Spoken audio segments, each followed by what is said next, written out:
Alright guys, welcome back again with me di channel Ekjaps Draknews. Oke, seperti biasanya sebelum kontennya gua mulai, gua mau ngucapin ke kalian semua thank you banget buat temen-temen yang udah support channel ini. Kemudian buat viewer-viewer baru, thank you juga ya karena udah klik dan nonton konten ini. Seperti biasa, jangan lupa buat terus dibantu supportnya, tentunya dengan cara klik tombol like, share, komen, dan pastinya jangan lupa juga buat dibantu subscribe-nya. Lonceng notif jangan sampai ketinggalan ya, supaya kalian juga nggak bakalan ketinggalan ketika gua udah upload konten yang terbaru. Kemudian buat yang mau berlangganan membership Ekjaps VIP kalian bisa buka di bagian deskripsi atau di komentar yang udah gua pin. Di situ kalian bisa join membership buat bantu support channel ini supaya bisa lebih berkembang ya. Sekarang buat konten kali ini temanya adalah adu mekanik di arena battle. Oke. Buat konten kali ini gua bakalan bermain di arena ya. Udah beberapa hari atau mungkin seminggu lebih konten buat part adu mekanik di arena battle belum gua lanjutin lagi. Kalau nggak salah ini termasuk part yang ke 17 ya. Iya sih kayaknya part yang ke 17. Gua juga lupa, belum ngecek anjir. Di sini seperti yang kemarin udah gua kontenin ya, gua udah berada di master arena kedua, lebih tepatnya di trofi 11.388. Di sini rulesnya adalah time only dan juga elemen yang di banned adalah elektrik. Sehingga naga-naga gua yang bisa gua pakai itu udah termasuk strong banget. Yang pertama ada Harpy Plasma, kemudian ada Banteng Listrik atau Mayday, dan juga ada HCT. Dia masih bintang 3 sih, karena gua ketinggalan event maratonnya dulu, makanya gua nggak build dia ya, masih bintang 3, pelengkap doang sih. Dia cuman pelengkap doang coy. Di sini gua bakalan sedikit sharing gimana cara memaksimalkan skill dari Harpy Plasma ya. Oke, musuhnya masih kerucuh, jadi nantilah ya tips and trick battlenya bakalan gua spill nanti aja. Yang jelas kalian semua pasti udah pada tahu skill dari Harpy Plasma itu kayak gimana. Kebanyakan dari kalian pasti udah tahu lah ya. Yang pertama adalah pasifnya. Harpy Plasma punya pasif, yaitu mengcounter skill 1 dari segala macam naga family vampir dan juga naga family corrupted, yang pada intinya dia bisa counter skill Lich Fang. Oke, dia bisa counter skill Lich Fang. Skill Lich Fang itu yang kayak gimana bang?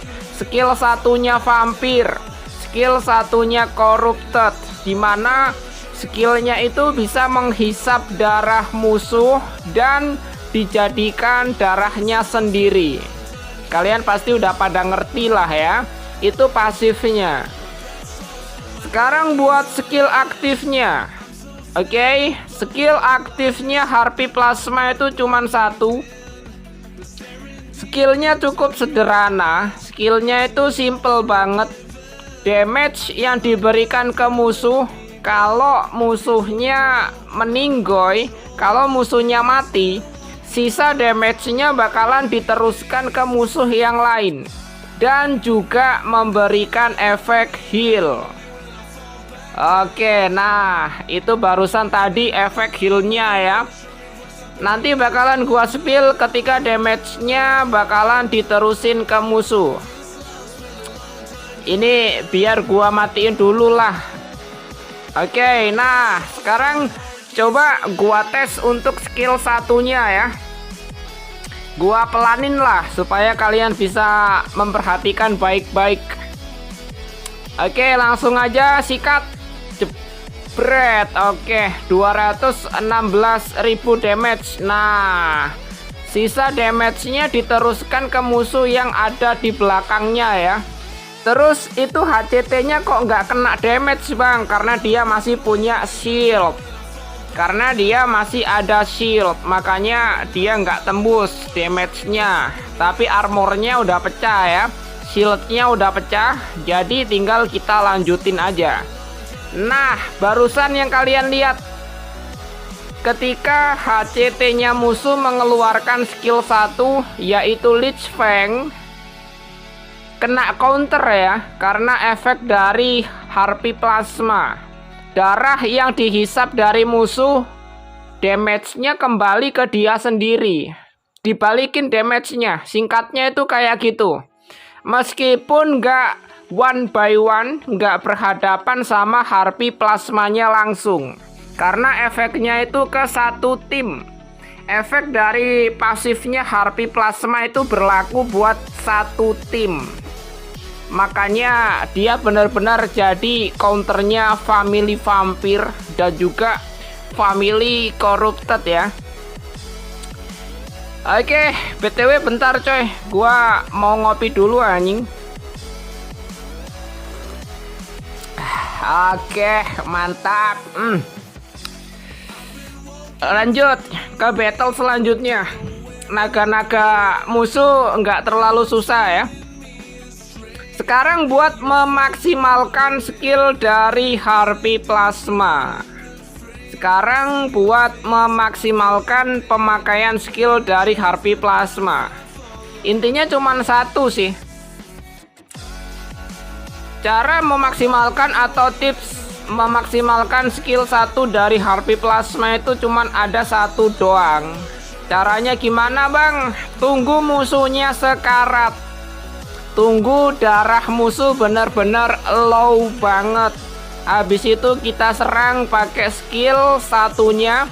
Kalau damage dari skill satunya kritikal, tentunya damage yang diteruskan ke musuh yang lain itu jauh lebih besar. Intinya cuman gitu doang. Makanya Harpy Plasma itu cocok banget buat dijadikan eksekutor juga ya. Dia merupakan naga tipe support dan juga tipe eksekutor. Tipe supportnya ya dari efek healnya coy. Nah, dia bisa ngeregen. Itu tipe supportnya. Tipe damage-nya ya, dia bisa meneruskan damage-nya ke musuh yang ada di belakang, ke musuh yang lain. Sehingga bisa dipakai buat nyicil-nyicil kalau musuh yang belum fight, yang belum tanding, itu merupakan naga yang cukup kuat dan darahnya tebel. Bisa kita cicil-cicil dari awal. Enaknya pakai Harpy Plasma itu kayak gitu. Oke, lanjut ya.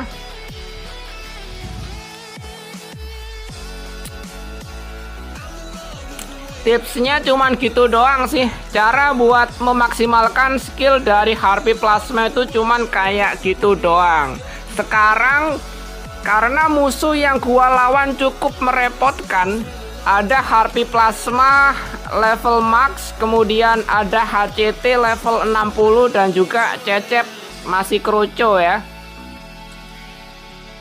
Sekarang kalau ngelawan musuh kayak gini, otomatis darahnya itu benar-benar sama ya, sama-sama tebel, jumlah darahnya sama, Cuman beda di bagian perksnya aja. Dia make Reaper, jadi harus hati-hati banget supaya nggak langsung kenok, supaya nggak langsung mokat kena Reapernya. Sekarang kalau ngelawan musuh yang sama-sama tebel, sama-sama punya efek heal, itu caranya gini coy. Intinya cuman adu ketahanan doang sih. Yang pertama ya keluarin aja skill biasa. Nah, musuhnya nge-regen, dapat extra turn, gua bales lagi pakai regen, dan kok gua nggak dapat extra turn anjing. Nah, dapat ya, sama aja sih sebenarnya. Udah, cuman adu ketahanan doang. Yang pada intinya jangan sampai kena Reaper ya. Perhatiin aja damage yang diberikan sama harpi plasmanya musuh. Jangan sampai kena Reapernya. Bahaya coy. Oke. Iya, ini harusnya gua bisa ngasih damage sekali lagi sih. Oke, nice. Udah cukup. Jangan extra turn. Nah, untung aja dia nggak dapet extra turn ya. Sekarang udah sama-sama sekarat. Sisanya ya tinggal dioper aja. Tinggal dioper pakai naga yang lain. Oke, lihat ya, kalau ketemu HCT ya, dia ngeluarin Epixia dulu. Oke, skillnya Epixia multi hit extra turn, dan dia ngeluarin Lich Fang, sehingga damage-nya bakalan balik ke dirinya sendiri. Cuman sayangnya dia masih ada shield, dia masih ada perisai, jadi damage yang kena counter tadi nggak ngaruh ya. Sekarang kita geser lagi ke harpi plasma. Oh, skillnya masih ada cooldown coy. Gua pakai ini dulu lah buat buang giliran doang ya, supaya skill 1 dari harpi plasma gua selanjutnya udah ready, bisa langsung gua pakai. Nah, sekarang ya tinggal dipakai aja skillnya. Nah, damage-nya tembus ke musuh yang ada di belakang kan. Udah, sisanya ya tinggal lanjutin battle-nya aja. Tips and triknya itu cuman kayak gitu doang sih, nggak ada yang spesialnya ya. Cuman gitu-gitu aja. Nah, udah menang kan. Cara buat make harpi plasma itu cuman kayak gitu. Kalau musuhnya tebel, kita harus benar-benar adu ketahanan sama dia. Perhatiin perks yang dipakai sama musuh. Kalau musuhnya make Reaper, ya jangan sampai kena ya. Sebisa mungkin perhatiin damage-nya, sisa darah naga kalian, supaya nggak kelewatan dan akhirnya knockout kena Reaper. Sisanya gitu aja. Sedangkan kalau ketemu musuh yang bisa kita kritikal pakai skill satunya, tipsnya gampang, kita hit aja biasa. Kita hit aja biasa, karena darah harpi plasma gua jauh lebih tebel ya, jangan khawatir ya. Sekarang kalau udah bener-bener low, kalau udah bener-bener sekarat, tinggal kita tampol aja pakai skill 1. Nah, langsung segitu. Damage-nya bakalan kritikal, sehingga yang diterusin ke musuh yang ada di belakangnya itu bisa lebih besar. Oke, kurang lebih tips and trick buat arena di konten kali ini kayak gitu aja ya. Simple sih, naganya nggak terlalu membutuhkan banyak mekanik. Naganya bukan tipe yang membutuhkan banyak banget mekanik, jadi nggak terlalu ribet buat mengoptimalkan skillnya. Yang jelas, mau pakai naga apapun, kalau dia punya skill, kalian harus benar-benar bisa memanfaatkan skillnya sebaik mungkin. Oke, dan cukup buat konten adu mekanik di kesempatan kali ini. Terima kasih buat teman-teman yang udah support channel ini, yang udah nonton, yang udah like, share, komen, udah subscribe, bahkan yang udah join membership. Gua ucapin thank you banget karena udah support ya. Kita ketemu lagi di konten selanjutnya. Thank you for watching buat teman-teman semua. See you next content, see you next episode, and bye-bye.